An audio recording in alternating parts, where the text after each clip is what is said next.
Bonjour à tous, je m'appelle Vincent Dutilly et je suis préparateur physique pour athlètes professionnels en bodybuilding, mais également expert en stratégie nutritionnelle pour les combattants de MMA. Et aujourd'hui, on va parler diurétique parce que ça devient monnaie courante, que ce soit dans bodybuilding, mais aussi dans les sports de combat. Avant d'aller plus loin, je vous rappelle que la consommation de produits dopants est strictement illégale. En plus de ça, peut être très dangereux pour votre santé et c'est pourquoi il est primordial de se faire suivre par un médecin avant de songer à prendre un quelconque médicament. Comme à mon habitude, ma démarche est de vous sensibiliser, mais aussi vous éduquer à travers ces vidéos, de par ma propre expérience, mais aussi des études scientifiques. Parce que oui, ce n'est pas une question de chance, mais bien de science. Passion, action, noble intention creates progress. Qu'est-ce qu'un diurétique? De base, ce n'est pas fait du tout pour arriver au poids le jour de votre pesée, que ce soit en bodybuilding ou en MMA. Les diurétiques sont souvent utilisés d'un point de vue médical pour traiter une hypertension artérielle, mais aussi une certaine rétention d'eau, comme un œdème par exemple, ou soulager certaines maladies, que ce soit hépatiques, rénales ou même cardiaques. Un diurétique, c'est assez simple, c'est une substance qui va venir augmenter la production d'urine par les reins pour tout simplement éliminer l'excès de sel et d'eau dans le corps. Il faut savoir qu'il y a plusieurs diurétiques différents. Il y a 3 grandes familles. La plus puissante des familles, c'est celle qui va venir toucher la boucle de Henle. J'ai dit que cette famille était la plus puissante de toutes, tout simplement parce qu'elle va venir toucher le rein en profondeur. Et donc l'impact négatif sur le rein et donc la perte d'eau mais aussi d'électrolytes sera puissante. En deuxième famille, il y a les thiazidiques. Donc pour cette famille, elle va un peu moins en profondeur dans le rein et va venir avoir un impact beaucoup moindre par rapport à un furosémide par exemple. Et la troisième et dernière des familles, ce sont les épargneurs de potassium qui lui a un effet encore plus doux mais plus lent dans le système. Il faut s'imaginer que les diurétiques de Lens, donc la boucle de laine pour le furosémide, c'est un peu comme une chasse d'eau. À partir du moment où on va tirer sur la chasse, ça vide tout. Pour les thiazides, c'est un peu plus doux. Donc, il faut imaginer ça comme un robinet où on peut contrôler le débit de façon plus ou moins modérée. Et les épargneurs de potassium, comme le nom l'indique, ça va venir épargner le potassium. Donc, il va y avoir une perte d'eau et de sodium qui sera beaucoup plus douce. Donc, il faut l'imaginer comme un filtreur, par exemple, mais qui, lui, ne viendra pas impacter négativement votre potassium. Donc, dans mon cas, en bodybuilding, je n'utilise jamais de diurétique de la boucle de Henle, tout simplement parce que c'est trop puissant, comme j'ai dit, pour la chasse d'eau. Vous allez vous vider complètement. Vous n'allez avoir aucun effet positif sur votre physique. Vous allez juste vous vider. En préparation de compétition, seront donc de la famille des thiazides ou des épargneurs de potassium, qui eux auront un effet bien moins élevé, où je pourrais contrôler davantage mon apport hydrique à côté, sans avoir d'effet surprise sur mon physique, mais aussi ma santé. Petit tips pour les épargnants de potassium. Donc ça va venir conserver votre potassium pendant que vous êtes en train d'enlever votre sodium et votre eau, mais vous devez surveiller absolument votre apport, que ce soit exogène, donc par la nourriture, en potassium ou même en complémentation, parce que votre ratio eau sodium-potassium va être complètement chamboulé. Donc si vous gardez un potassium haut, sachant que vous continuez de vous alimenter ou de vous complémenter en potassium, il y a de grandes chances que vous arrivez à des doses trop élevées de potassium dans le sang, donc risque d'hypercalémie, ce qui peut venir malheureusement impacter négativement votre système cardiovasculaire et vous mener à la mort. Les diurétiques sont faits pour des gens qui sont malades, qui ont un réel besoin. Vous êtes généralement pas en mauvaise santé. Donc vous allez créer un déséquilibre, sachant que tout va bien. Donc vous allez forcer la main à votre système d'évacuer de l'eau et du sodium sans que vous ayez de réel besoin. Et ce déséquilibre va provoquer une alerte générale et donc le corps va devoir répondre en fonction des besoins. Si votre osmolarité, donc l'équilibre des concentrations au sein de votre eau, est complètement chamboulé, alors il va falloir compenser. Si vous avez perdu trop de sodium par exemple, votre cerveau va envoyer un signal directement à vos reins pour vous dire de réabsorber le sodium pour éviter de l'uriner et de vous retrouver en manque de sodium. Si à l'inverse, vous avez trop de sodium par rapport à l'eau dans vos cellules, alors votre hypothalamus va envoyer un signal à vos reins pour dire évacue un maximum de sodium parce qu'on en a trop, on n'aime pas ce déséquilibre, on veut recréer une osmolarité qui est normale. Tout ça, ça peut être également un danger parce qu'on arrive dans des valeurs qui sont beaucoup trop extrêmes, qu'elles soient basses ou haute. Et d'un point de vue cardiovasculaire, le cœur va venir essayer de chercher à compenser pour continuer de fonctionner normalement. Je prends un exemple assez facile. Sur une vidéo d'Inoxtag, il était parti sur une île, il a fini déhydraté. On avait pris ses constances vitales après son aventure et on voyait que sa tension artérielle était basse, mais son rythme cardiaque était très élevé. C'est normal, il n'y a pas assez de fluide dans le corps et donc le cœur va chercher à pomper plus rapidement pour, encore une fois, continuer de fonctionner normalement. Mais comme toujours, le corps a ses limites. Et donc, si vous arrivez dans des extrêmes qui sont beaucoup trop grands, vous vous retrouvez avec des niveaux d'électrolytes soit beaucoup trop bas, soit extrêmement élevés, ce qui provoquera la mort. Il y a selon moi deux raisons pour lesquelles les diurétiques sont utilisés en bodybuilding. La première, c'est tout simplement que les gens sont rassurés à l'idée de prendre des diurétiques. Dans leur tête, ils pensent qu'ils vont être plus secs. C'est un peu empirique. En bodybuilding, il y a beaucoup trop de personnes qui prennent des diurétiques. Et donc, vu que tout le monde en prend, eh ben, tous les athlètes continuent d'en prendre. Malheureusement, ils ne comprennent pas leur fonctionnement, ni leur danger. Si vous comptez, même songez à prendre un quelconque diurétique, faites en sorte de vous éduquer, de vous instruire avant de faire une connerie que vous pourrez payer toute votre vie. Donc ici, le but, c'est pas de blâmer les diurétiques parce que j'en ai utilisé, mais encore une fois, avant d'en utiliser, je m'étais formé. Et c'est vraiment ça que vous devez faire avant même de songer à quoi que ce soit. Évidemment, ça reste pas santé. On parle de produits dopants dans le bodybuilding ou dans notre sport de combat. Mais si vous le faites, faites-le de la meilleure des façons, ou du moins pour éviter un quelconque problème de santé, que ce soit court, moyen et long terme. La deuxième raison, elle est d'ordre empirique. Tout simplement parce qu'en bodybuilding, depuis des lustres, la plupart des bodybuilders utilisent des diurétiques. Et donc, ça veut dire que en compétition, vu que tout le monde en prend, je dois en prendre. C'est un peu corrélé à la première parce que ça rassure les gens, vu que tout le monde en prend, j'en prends. Mais malheureusement, c'est pas comme ça que ça fonctionne.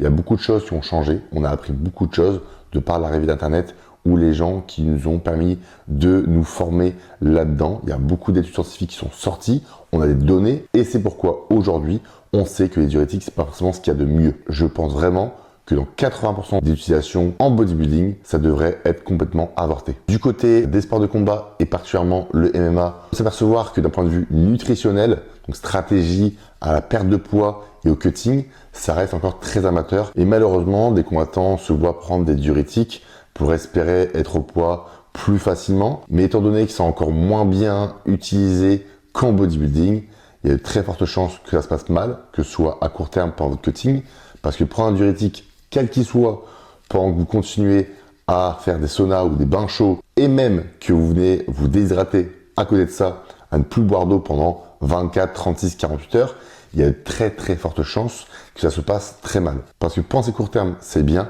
mais pensez à votre avenir. Vous voulez faire un maximum de combats pour un maximum de temps. Donc même si vous arrivez à cutter, arriver au poids en prenant le diurétique, ça ne veut pas dire que vous êtes en santé. Vos reins se détériorent et avec le temps, malheureusement, vous ne serez plus à même de cutter normalement. Je pense sincèrement que les diurétiques ne devraient pas être utilisés en sport de combat, tout simplement parce que c'est trop dangereux. Vous, c'est un sport de performance.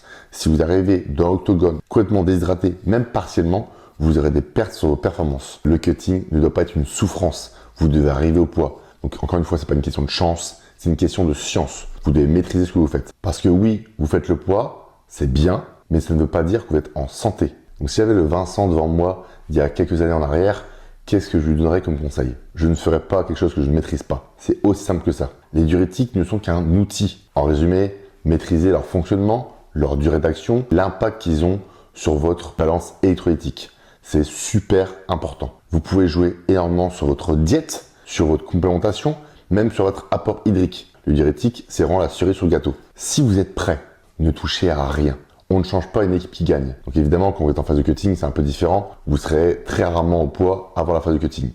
Mais si vous savez que vous pouvez perdre le poids naturellement, faites-le.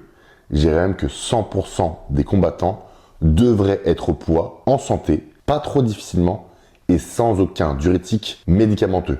Si vous devez prendre un médicament pour arriver au poids, alors qu'en plus de ça, votre composition corporelle n'est pas aussi basse que celle d'un bodybuilder, c'est qu'il y a un gros souci de votre méthodologie. Il faut imaginer que ça, c'est votre corps. Si j'utilise un diurétique, qu'est-ce qui se passe? Je vais venir faire un trou juste ici.